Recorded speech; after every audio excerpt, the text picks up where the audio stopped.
мотор на BMW 523 и 204 и 205 коня.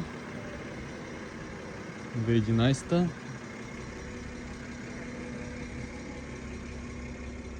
Така наречения стария мотор. Внос от Холандия. Ето в това състояние. Обзето няма дръскотинка.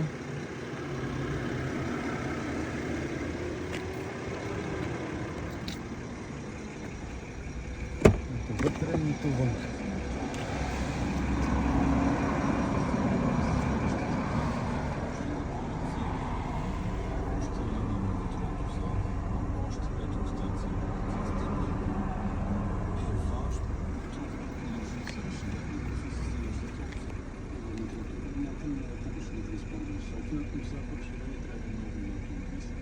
Защото метрото е най-скъпата форма на транспорта, изисква огромни инвестиции. Фактически това обслужва много пътници.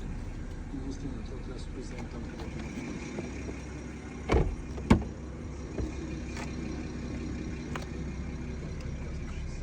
Оригиналните постилки. Кожичката е мека, хубава. Естествена кожа, разбира се.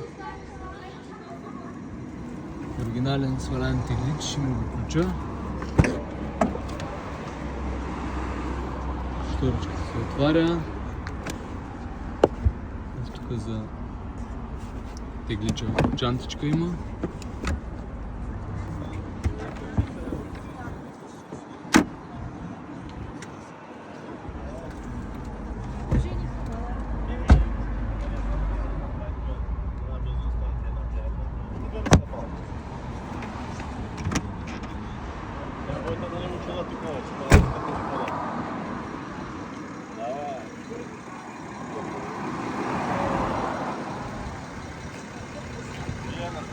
Четири гуми шиничета.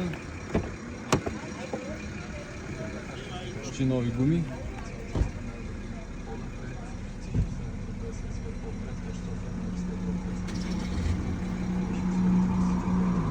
Три ключа.